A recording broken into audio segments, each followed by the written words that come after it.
Welcome to the Lucidez podcast, where I explore everything. And today I'm going to tell a story. I want you to imagine you're on an old stagecoach. If you've ever seen those old ones, they were quite high, and you sit quite low down with a large wooden backrest behind you, and then of course the huge actual sort of coach rising up above that. And I want you to imagine the stagecoach is packed, just stacked inside, stacked on top. Things are probably hanging out the windows, maybe tied to the sides, definitely tied to the back, and gosh, maybe some of it's even dragging in the dust. And all of this luggage, all of this cargo, it's not just inanimate. It's not dead. It's quite alive. And has things to say.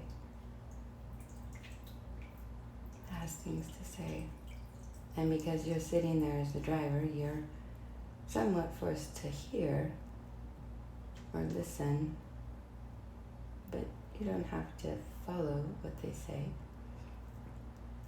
You do in fact hold the reins, although the way you strap this cargo in does matter. You can obviously have it lopsided and the stagecoach isn't going to go well. I'd like you to imagine a team of horses before you. You choose the number.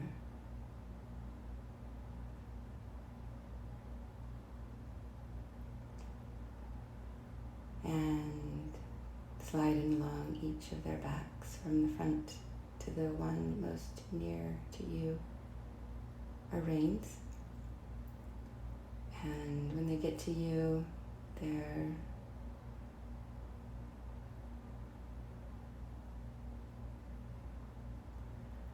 are four.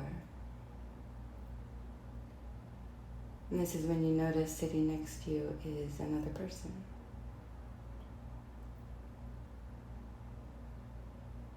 And this is a person, let's say in this first scenario, you've chosen this person to drive and ride the stagecoach with you. Which means a bunch of the stuff loaded on to the stagecoach is theirs. It's not all yours. And you're not actually sure what some of it is. You didn't go through every box or suitcase or bundle. You're not sure exactly what's on there, but you know a good portion of it belongs to them. You hand them two reins, and those reins lead to the horses on their side, and then you have two reins that lead to the horses on your side. So you each have two reins, but they only lead to one side of horses. One of the reins allows you to stop and go, and the other rein allows you to go side to side.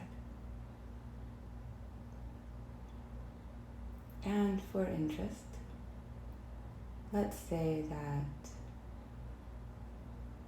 on your partner's side, there's a big cliff rising into the sky. There's a big ditch before you get to the cliff, so you would fall down into the ditch and slam into a cliff if you went off the road. Then on your side, there's an enormous sheer drop, thousands of feet. Why not? And you both want to go somewhere, and you've talked about it, and you're pretty sure it's the same place. And it would be a lot easier to get there together. And you're pretty sure it's the same place where you both want to go. And you're pretty sure that you both want to get there together. And you're pretty sure that you like to go at the same speed in the same kind of way. Like this could work. this could work. And so you talk it over, and then in tandem, with a bit of togetherness, you start the horses. And these are not belligerent horses for the most, they do what you ask them to, and they walk down the road. This cliff path, we'll call it. Make it interesting. And as you go along, well, obviously there's lots of bumps and jars and rocks and ruts, and the cargo shifts in the back, and it starts to get lopsided. Like maybe it leans over to your partner's side and you're like, hey, go back there and fix that cargo, will ya? And the horses are doing fine, so they just gently loop their reins. They go, crawl back, do some shifting and shuffling, fix the cargo. Okay, back, it's centered, things are much better. They come back, going along, and then, well, what do you know? Now the cargo's, dangling out your windows, falling over, it's ready to fall out, drop off the cliff. Okay, you loop your reins, you go back, you manage the cargo again. Okay, so you've both learned that, you gotta take turns managing the cargo back there. And it's oftentimes one person or the other, but it's always both. It's never always one. It is always both of you, and hopefully one at a time. So let's pause and consider, what if suddenly some bundle bursts open and things are falling out both sides? Well, let's hope that the horses are in a good place. You can both loop, rush back there, deal with the tragedy on both sides at the same time, get it all back together, come back, and the horses are still just plodding along. Everything's fine. So in the best circumstance, it's one person at a time, but it's always both people. It's always both people. It's always 100% both people. And the most important part about this is communication. Because it may be that stuff is falling off my side and the person sitting next to me is like, hey, you need to deal with that. And you're like, no, I don't want to, I can't, I don't care. Well, suddenly they're like, okay, I can't live with it like this. I can't deal with this. I can't have this. So this is when it's important to say, we need to stop. Can we please stop and talk about this, because I'm not okay. Let's say we do. We communicate, we stop the horses together, we sit and we talk. And we discuss what can be done. And there may be a time where you clean up another person's mess because they can't or won't or don't. And you can do that the whole relationship. Nothing says you can't. There may come a time where you're no longer willing to. Then the conversation becomes, I cannot ride this stagecoach with you anymore, like it is. And I'm no longer going to do that. So if you're not able or willing, I'm going to step off now. And what if it's your stagecoach? I mean, you got half your stuff in there. I don't know. I'm not going that way. That is to be dealt with another time. Okay, so everybody's back on the stagecoach. We figured it out. We're walking along again. Let's say something comes and the horses are startled, because there are times in life where suddenly everything's out of control and it was nothing that you did. So now you're both riding this out of control stagecoach, and you've got to talk. You've got to keep it riding in the straight direction. You got to make sure you're reining in at the same time. One of you can't be yanking too hard, or you're going to crash into the ditch and destroy the stagecoach along the stone wall, or you're going to take it straight off the cliff, and that's a 2,000-foot ending. So you've got to communicate when it's a runaway, and how do we, and when it's the whole idea of a runaway stagecoach was that you can't stop it. And I think people, modern times don't understand that phrase. A runaway stagecoach meant the horses had gone beyond their minds and were raging and racing from just absolute fear and terror. And there was no stopping it. So this isn't about trying to stop it so much as how can we control it? Can we just even keep it on the road? Can we just even keep it on the road? And sometimes during these times it's like, man, if you probably aren't able, but man, if something comes flying off, you let it go. You don't honestly have a choice. And I think these are times in our life when things are out of control and loss hits us. And there's nothing we can do because we have to deal with, we can barely even deal with the loss in the moment because we have to deal with the crisis. And it takes a lot of communication, like, hey, your side, my side, your side, this is what's going on over here, this is what's going on over here, we gotta get this straight, come on, see, keep yours, keep mine, Okay, we get past that, we finally stop. We finally are able to rest from this crisis that life threw upon us. It was completely unexpected. I think it's super important after those times to not just stop.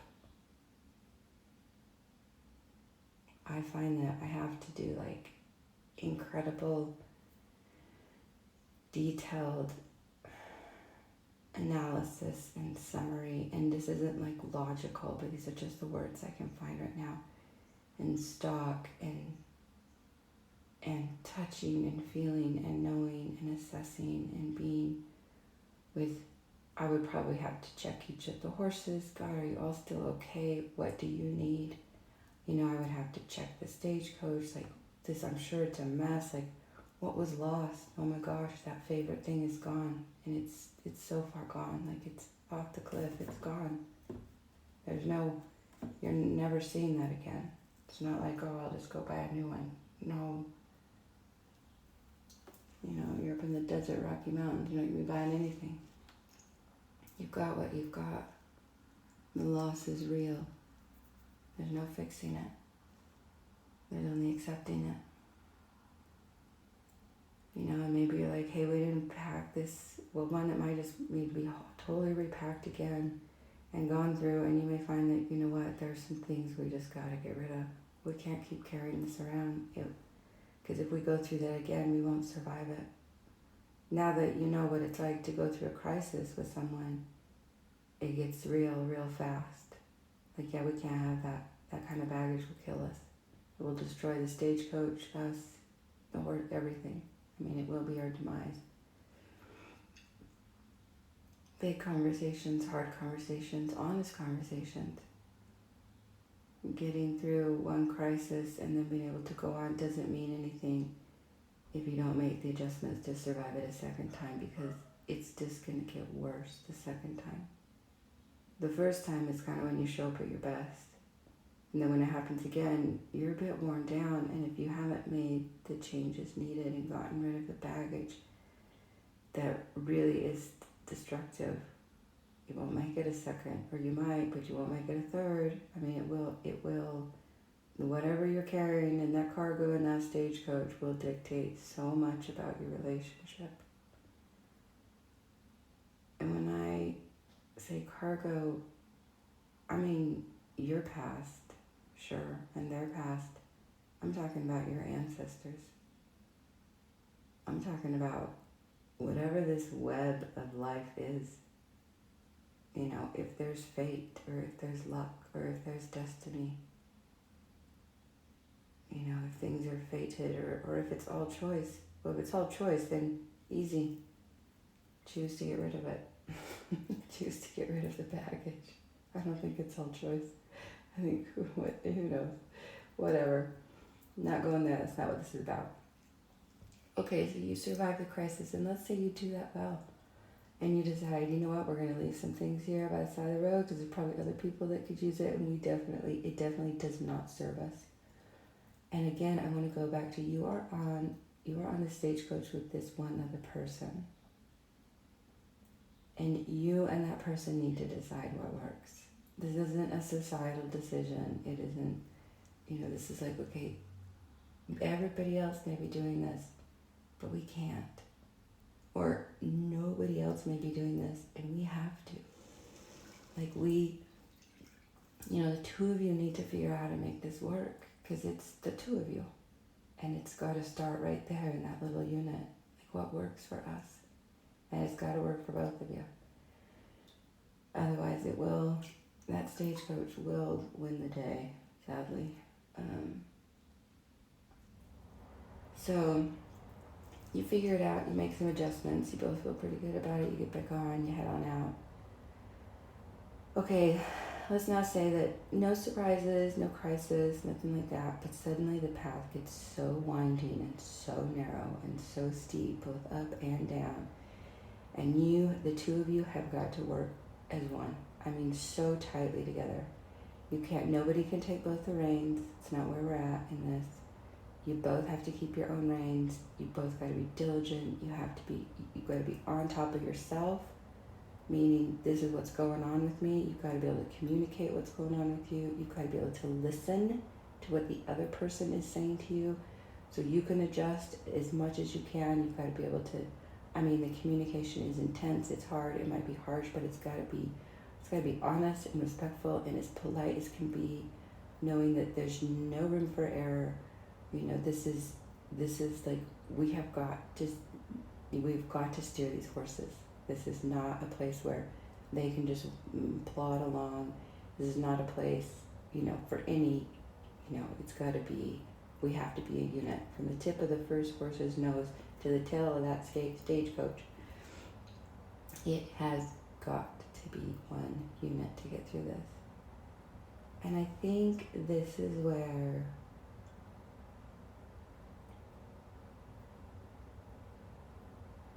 what you have going on in your stagecoach can make or break. If you have, I told you that stagecoach is alive, the cargo is alive. And let's say that as you've gone along, you've been having conversations with the stagecoach, and you've fostered such a relationship that your cargo gives you great advice, and you listen to it.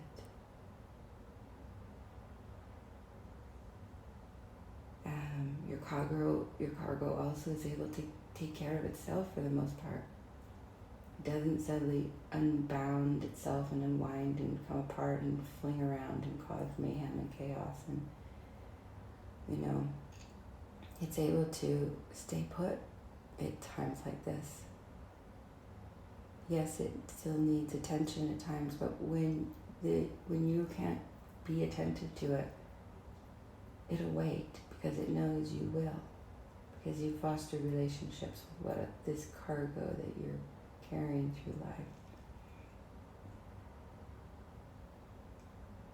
And for those of you that don't like this idea, and you're just going to go enlighten yourself, I wish you luck.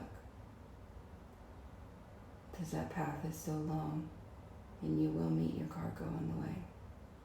So, I'm not saying you shouldn't and that it can't be done, but path might be longer than you think, and you might meet your stagecoach more times than you can imagine.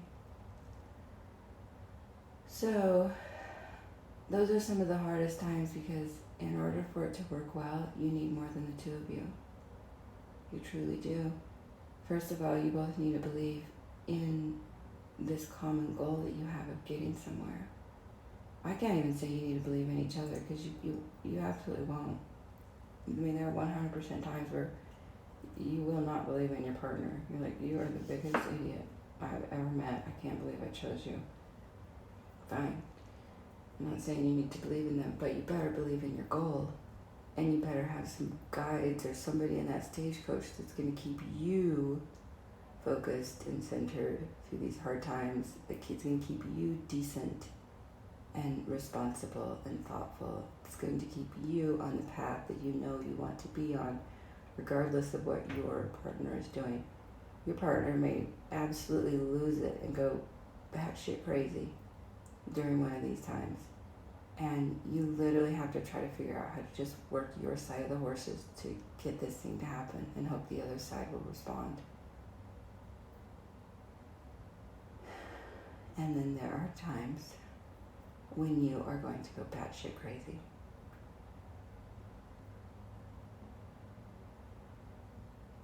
Maybe not. I can think of one person in my life. It doesn't live in America, not in America, that I don't actually believe would. But pretty much everybody else I know, I've seen them go crazy. And the other person is then left going, oh my gosh, I gotta hold this thing down while you freaking lose your mind. So again, it's not just them, it's let's hope that we take turns and we don't both lose at the same time. Okay, so those really hard moments where hard things need to be done and understood, and this is where I think it becomes clear if we actually have a common goal. And this is where people get confused. I know this because I'm often the one to first notice we don't have a common goal. And then when I try to point it out, they get so defensive and angry and belligerent and rude and mean and critical and just terrible. So negative and just awful, bad. You know, and then of course if I stay, then with time it slowly becomes apparent we don't have the same goal. I saw this 600 miles back, and I'm glad you're seeing it now, but I should have gotten off 600 miles back. I don't need to stay, and I don't anymore. But let's say we get through it because we realize we are on the same. We actually do have the same goal, and we keep going, and we keep going, and we keep doing this, and we keep doing this. And then 50 years goes by. I just met a couple recently, and they're on 56 years of marriage. And, I see the way they navigate each other, they navigate their stagecoach, they navigate life, and it's taken a lot of work. And it's something I finally realized I will never know. I will never be with someone 56 years. Not a romantic partner. I've never been with anyone 56 years, even as a human being yet. So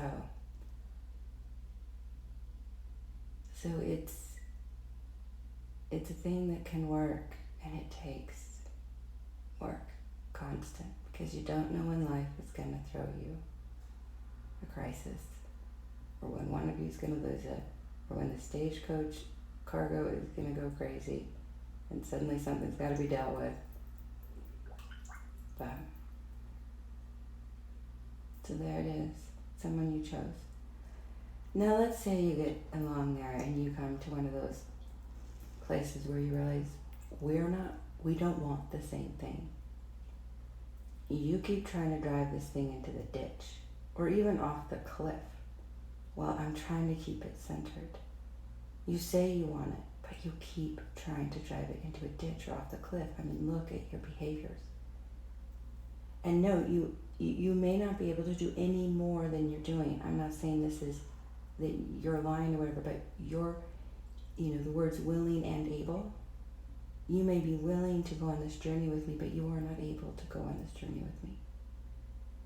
Or I've met people who are able to go on a journey with me and want to go where I'm going, but they're not willing. They're like, no, yes, I could do that and I want that. Not with you, right? Are you able and willing? Are you willing and able? And that's, are you willing and able to go on the same journey? But then what do you do when you realize we're not actually on the same journey? Let's say that you're at the fork in the road and one is like, I'm going this way, and you're like, and I am going this way. Like, those are easy. Ends here, take your shit and go. There you go. But what if you're both still stuck on this little narrow mountain pass and you realize, we're not headed in the same direction, and as soon as I can, I'll be going in a different one. Or as soon as you can, you'll be going in a different one.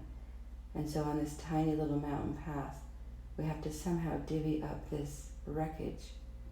And honestly, one person is often left sitting there with their shit while the other person trundles off with the horses and the stagecoach and their shit. You can't split the horses, you can't split the stagecoach, you know. But to that person left sitting on the mountainside with all their shit, it's no less difficult than what they're about to do. They're still dragging their shit through life, and at least you're sitting on it and staring around yourself and like really taking stock. Like I said, this is that time of assessment, review, analysis, checking in, feeling, knowing, being like, my God, what have I got here? And sometimes you don't have anything. You know, I've been the phoenix. I've been complete ashes. Physically, mentally, emotionally. Yeah. Curled up, sleeping in the back seat of my car. So,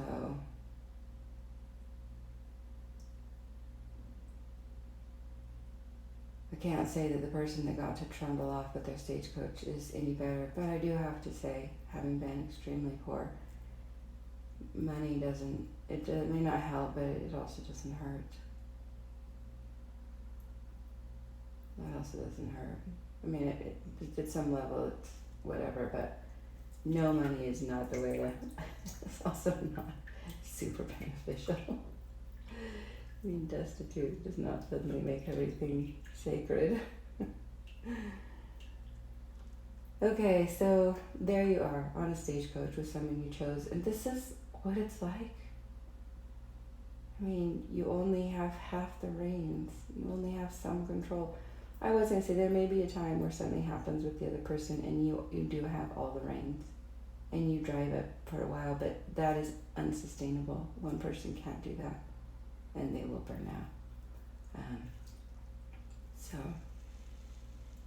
But can that be like that for times? Absolutely. I mean, everything can be done and everything can exist and everything can coexist at certain times in certain ways, but over the long haul, both people need to be holding their reins, making decisions, communicating, bearing the load, dealing with their cargo. That's the point of this, is that everything can be done and should be done on the journey, but the bulk of it needs to be that. And it can't always be in crisis mode. And you can't create crises just to get out of them, to keep the relationship alive. That's another one. So toxic, my God. You also just can't put blinders on as if you're a horse and just stare down straight to their backs as though that's a journey. At least for me, I want to take in the view. I want to participate. I want to see the geography, the landscape. I want to know the horses. I want to know my cargo. I don't want to be afraid to turn around and look and see what's behind me. I don't want to be afraid to open a door or a suitcase, to crawl inside the stagecoach if I need to and say, hold me. You hold me. I've been dragging you up and down these mountainsides. Now you hold me. I need to be held. Ancestors, hold me. Guards, guardians, angels, spirits, hold me. My mom and my dad, hold me.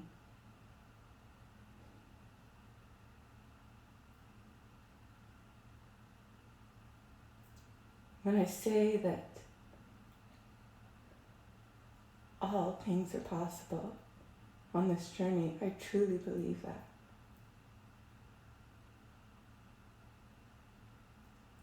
I also believe that without the constancy and consistency and firmness and gentleness and dedication and perseverance of caring for yourself, your horses, your reins, your cargo, without that you can't get anywhere with anyone. So what I've given here is obviously a romantic partner. It could be a friendship or a business partner. but someone you've chosen. So then there are those stagecoaches you did not choose. Your mother, your father, your brother, your sister, an aunt, an uncle, a grandparent, whoever is in your life that you're like, I did not choose this. I would not have chosen this.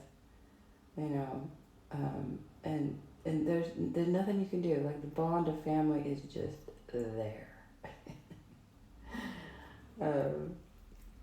Maybe it's a step, a step parent, a stepchild, a half, whatever. Give it, but. Now those stagecoaches are, well,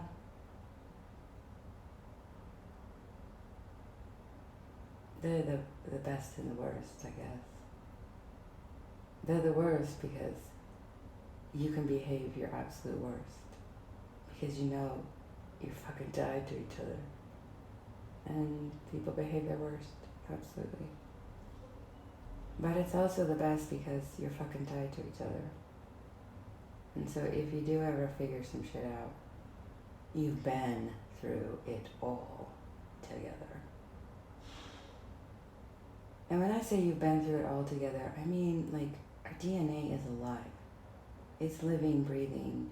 It may change slow, but it's changing. Like I said, our epigenes, our epigenetics. Like, you carry the same living, breathing DNA that they do. You have these same stories woven into your bones and coursing through your blood. Your epigenetics may be different. Even the DNA is different, but you know what I mean? Like, there's just a story older than either of your lives, and it will last longer than either of your deaths. So it's the magnitude of those stagecoaches is pretty incredible. And then imagine you're on a stagecoach with multiple people. Your parents are driving and you're sitting in the back as a child with all these other siblings going, my God, they are out of control. Oh. Or maybe you sat in the back and you're like, my parents are the epitome of, God and Goddess, King and Queen. Like, they're such great role models, and they taught me everything, and blah, blah, blah, blah. Which I have to say, I had a moment the other day where my mom is so far from being the person I thought she was. Which is interesting because this didn't happen with my dad, but I clocked my mom so wrong that it's literally been comical since she died. Like, I'm just like, oh my gosh. So someone was talking the other day and they were talking about their mother, and they said, I didn't really see my mother for who she was when she was alive, and I wish I could tell her now that she's my superhero. And I started bawling. I was just like, oh my gosh. That's how I feel about my mom. Like, I thought she was like the biggest idiot and fuck up and and not that she wasn't, but she is a superhero. I mean, we just can stop there because I know I've said it before. But, so what this is about is mostly just about stagecoaches with someone you choose.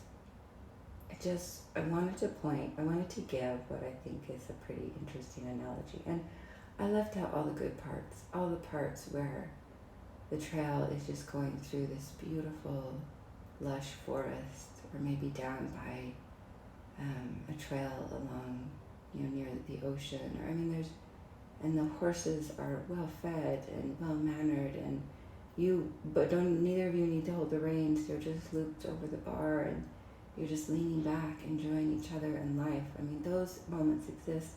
I don't think maybe we need help during those moments as well. But that isn't true. Some relationships can fall apart at those moments because people don't know how to receive such goodness. Which is interesting because it's something I recently asked for. as I am changing, I'm realizing that my definition of goodness is changing. And goodness, part of goodness for me is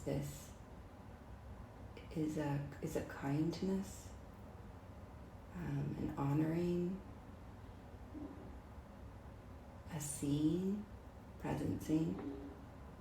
And I want there to be more of that in my life and in my relationships, which of course I know begins with me, but I'm divulging too far. I want to really try to stay with the Stagecoach. I'm diverting too far, divulging too deep. I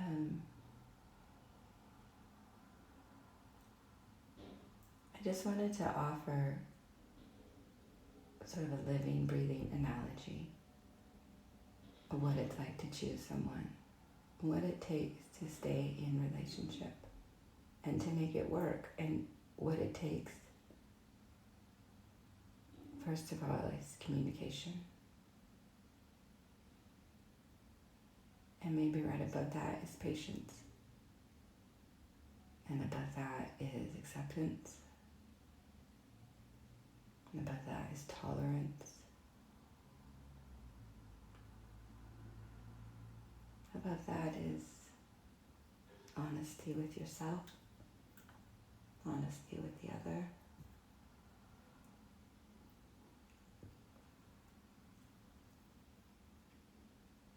Above that is knowing yourself. Do you truly know where you're going?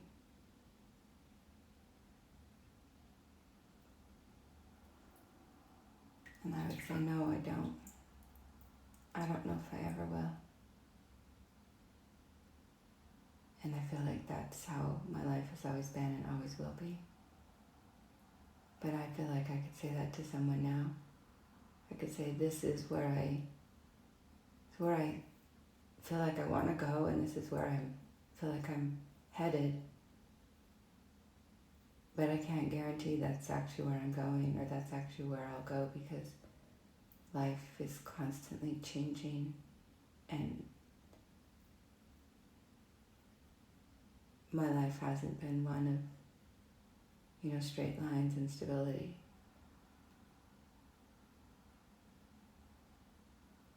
I would say it's been nothing but malleable, movable,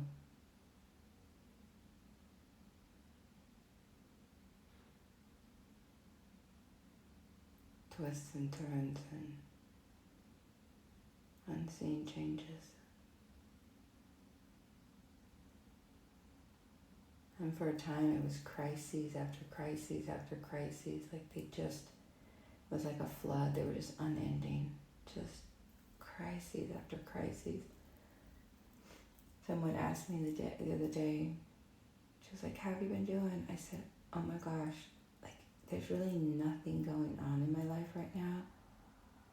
And it's so wonderful. Like it's been so long since I wasn't just drowning in crises and crises and crises and crises. I mean, it was just, I can't even explain it. This went on for years, decades, like decade and a half.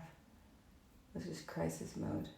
And to finally be done with that. And I can't imagine, I didn't, but I can't imagine having to try to navigate that with another person. A little bit with my kids, but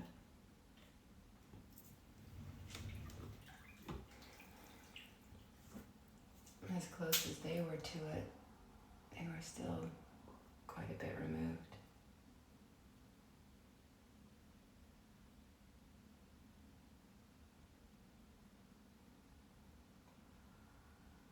I don't honestly know a living human being that could have gone through that with me.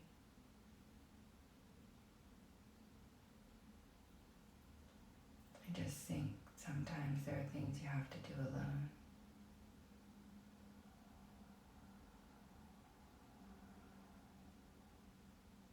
Like this whole universe inside of us, and we're the only ones that can navigate it.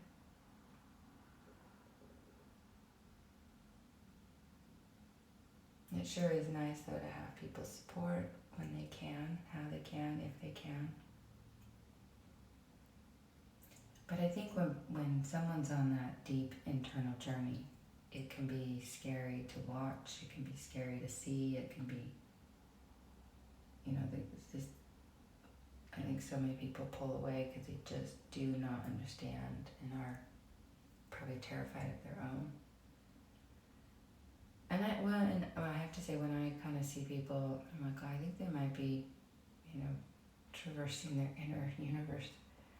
I don't honestly run over and be like, oh, hi, that looks really cool. Do you need some help? I'm like, oh, good luck. I figure if I need to help somebody out, I'll get the ask. And I don't certainly rush in and try to support, because oftentimes there's nothing I can do. I wouldn't say I don't think I'm a great support person. I have moments where I can see and do something, but I'm not like the day-to-day rock, so to speak. I'm like the passerby that'll give you some food and water so you don't die. And again, I think it's important for me to be able to, voice that in a relationship with someone and say, hey, like, this is where I shine, and this is where you're not gonna, this is not where I'm gonna do well. I can try a little harder, but, just so you know, it's the natural sort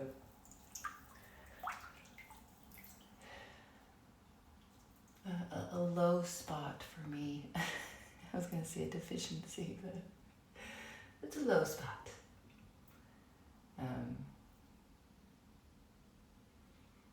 And the reason I decided to tell this story this morning is more and more I feel like I'm coming closer to, obviously, lots of new relationships, but relationships that are going to matter and that I will want, I'm going to choose, and I will want them to last and to be as good as they can be.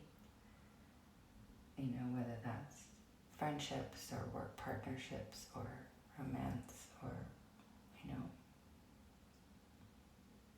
even family.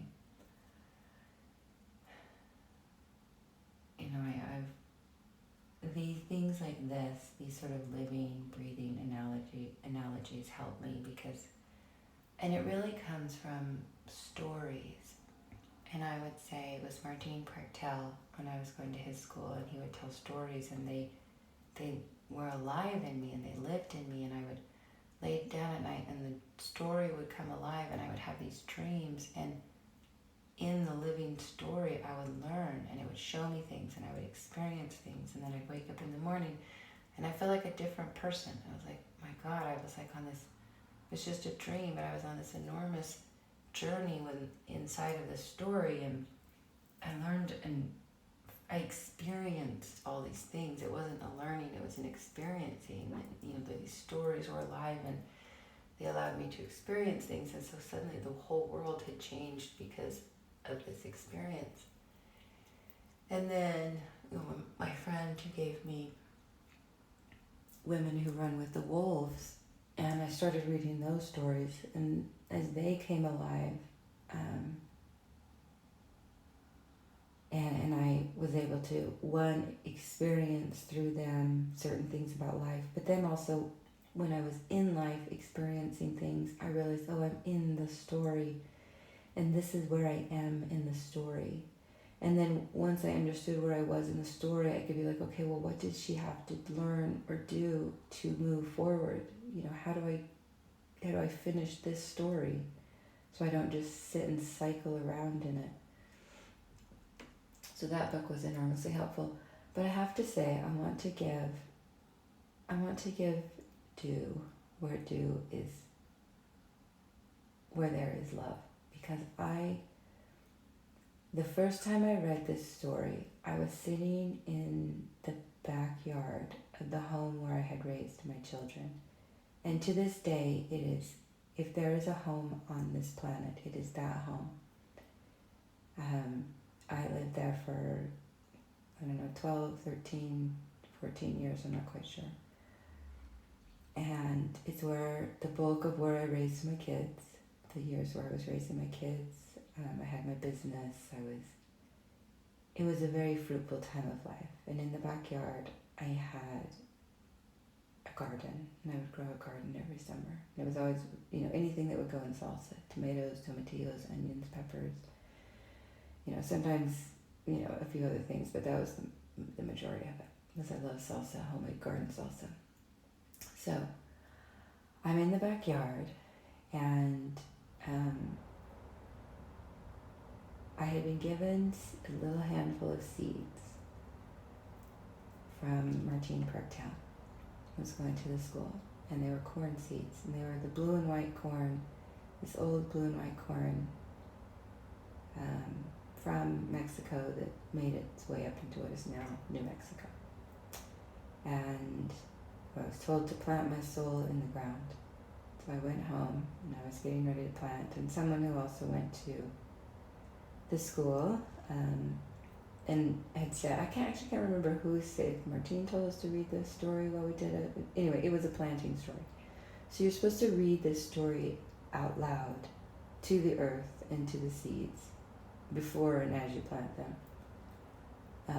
And so I did. And I think it took, the story is in the book Stealing Benfacios Roses by Martin Prechtel. Stealing Benfacios Roses. I would tell you, I would put it in the show notes, but I always forget, so good luck. And in there is the story of the Raggedy Boy. And so I sat there and I read the story out loud to my garden in the backyard. I never read a planting story, period. I'd never read a story to anything that I'd planted.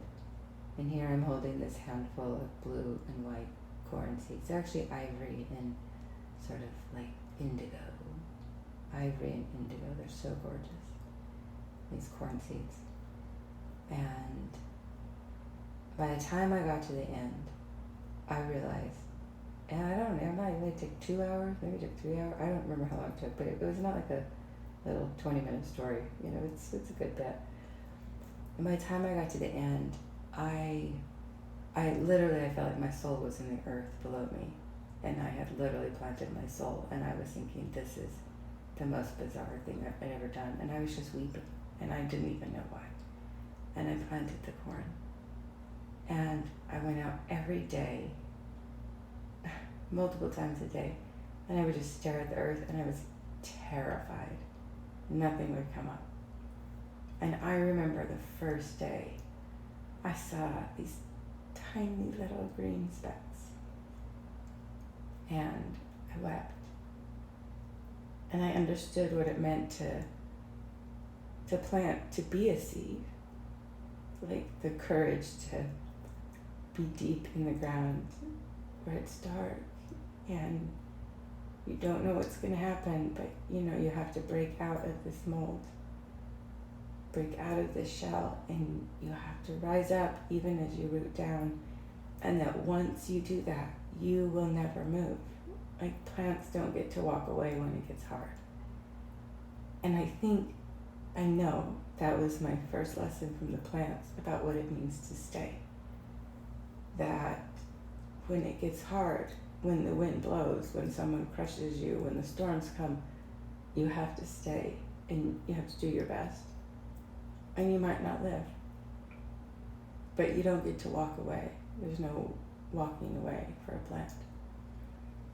So I tended those plants all summer, and they grew beautifully. And these beautiful ears of corn, it was just like these miracles.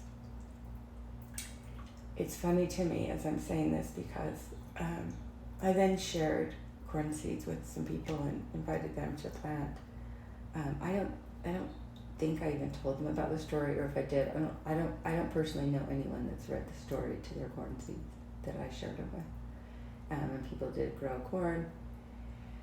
And then I've had this ear of corn that I've just been saving and saving and saving and saving. And then a few weeks ago, it was last fall, I was going to this community thing, and all of a sudden I'm walking through the farmer's market nearby, and a friend says, hey, someone says, hey, Shelly. And I look over, I'm like, oh my God. And she's like, we worked when we were in college. So like, this is like 30 something years ago. When we were in college, we worked at a plant nursery. And we had so much fun. It was just a riot. We had such a great time. And those years spent out there learning all about plants. And at that time, plants were just plants to me. They were just this thing you stuck in the ground. There was nothing spiritual about it. Although I loved plants, and we had a great time.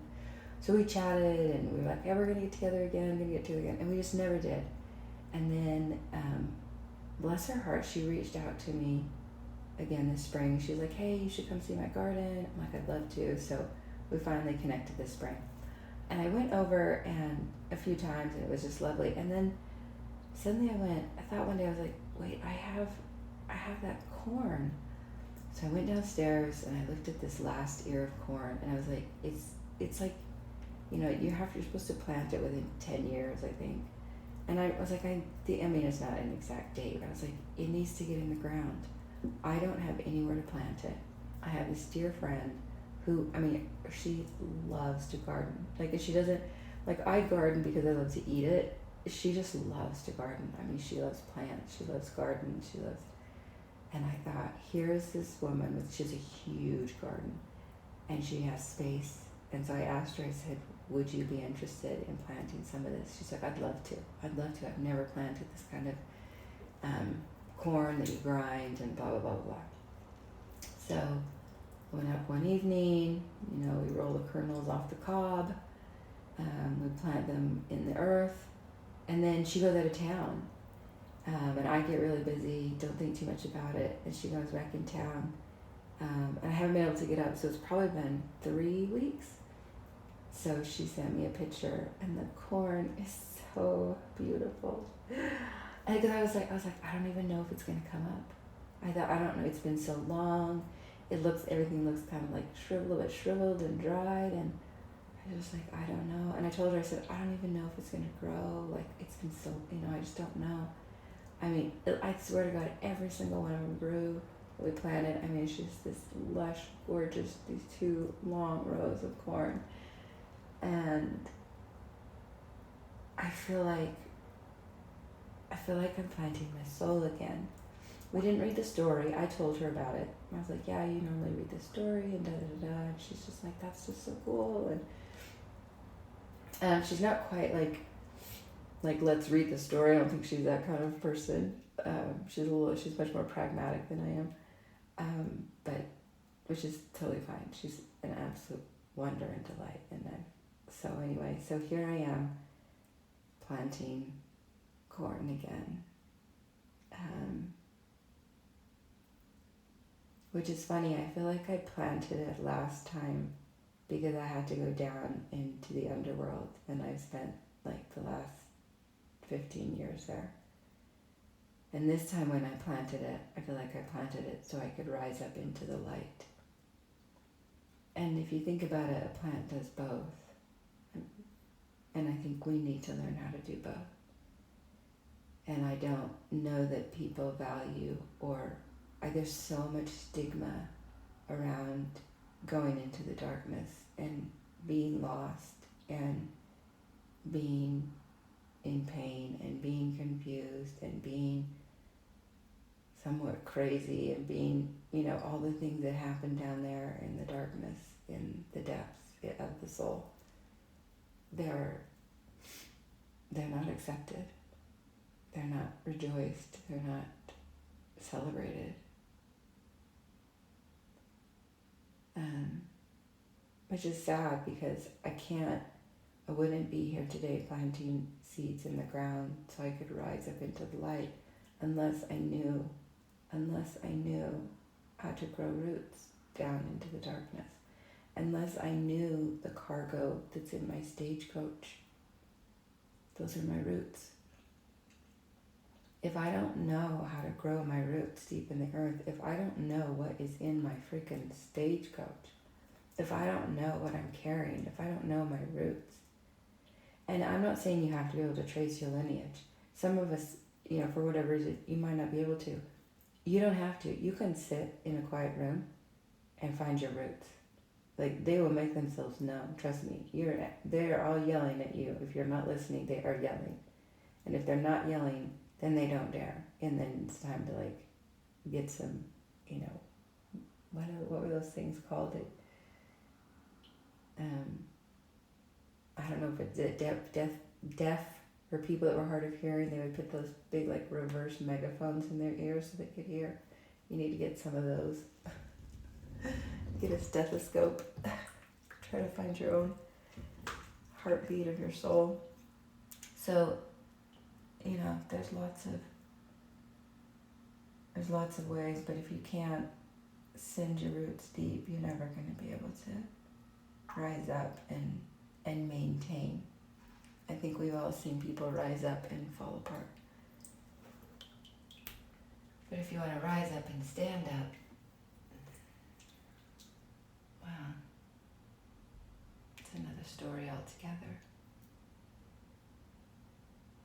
It's so funny because, this was not, I was just going to tell this, I was like, this will take 5 or 10 minutes. I'm just going to tell this cute little Stagecoach story.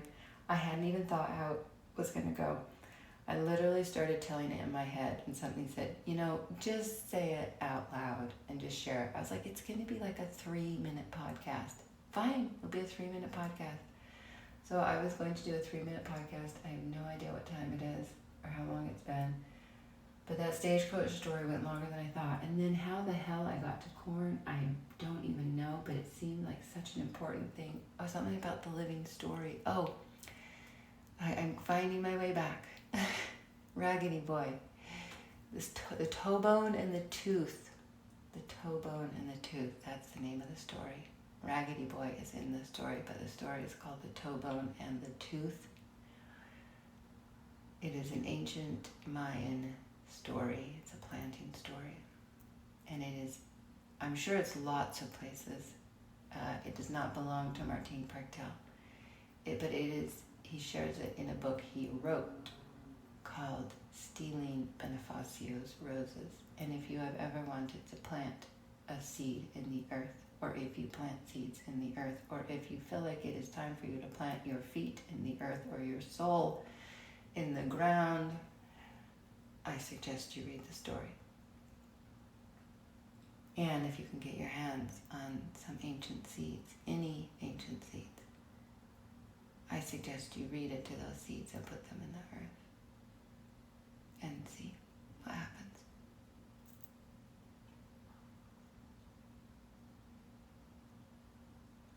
And that right there is, I think, the mystery, because when I planted those seeds the first time, I was so ready to rise up into the light, and they drug me down into the darkness for a long time. And I'm not saying this is not like misery, but definitely traversing the depths of the soul, and it's not what I was expecting. The interesting thing about this one is now I'm almost more comfortable there, and so when I planted these, and then she sent me the picture, and I saw these bright green shoots like streaking toward the sky, and I thought, oh my God, I need to live, and I'm terrified and I don't know how. So now I'm like, I'm just going to stay bundled down here in the darkness. I'm just going to be a root because I don't want to rise up, because I know what happens up there and it's not that nice. I know I'm talking all funny all of a sudden because I don't know why, but I suddenly thought of Leanne Morgan, that comedian. I think she is so funny.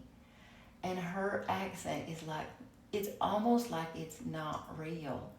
I swear I know she doesn't, but it's like she's making it up because it is so perfect.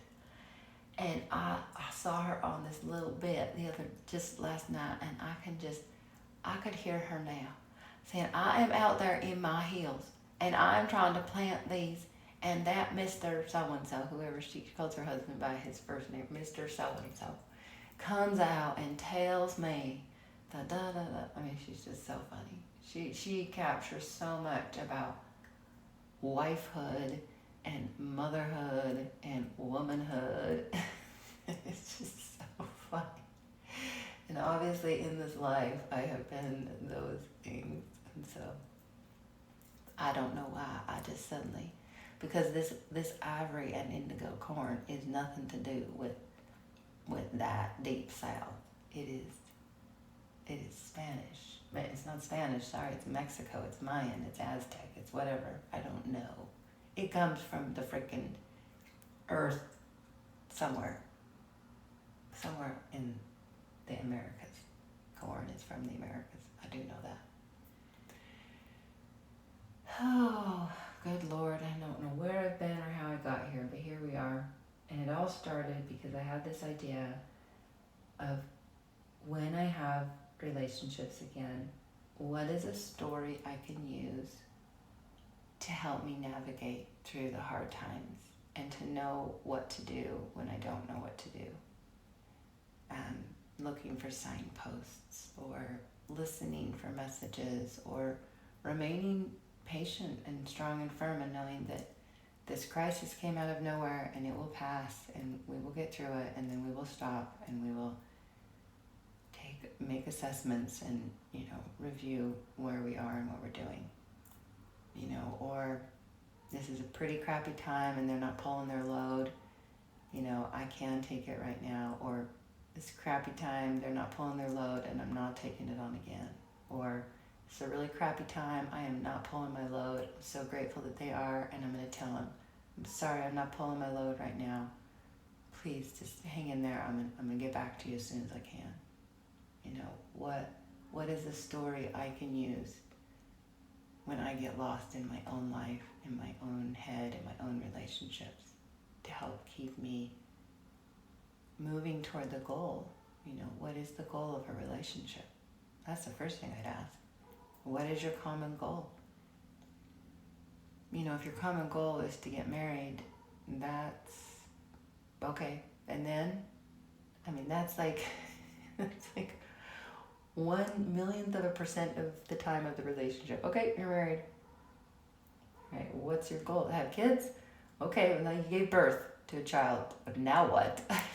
That's like, what's the goal? What is the goal of your relationships? What is the goal? And could you explain that to your partner? And do they even agree or want what you want? And if you don't know what you want, how are you going to get it? And if they don't want what you want, how is that going to work? I'm not saying it's the end of a relationship, but that's a good conversation to have. This is my goal in our relationship. And if they're like, yeah, that's not mine. Okay, well, can I still achieve my goal? Do what here in this? Like, what does that mean?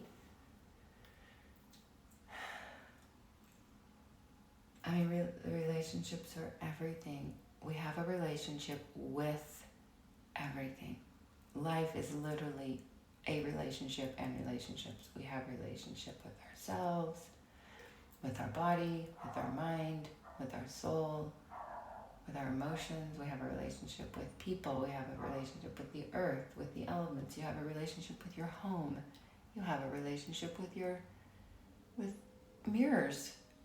The way you look in mirrors. You have a relationship with light. The way you move.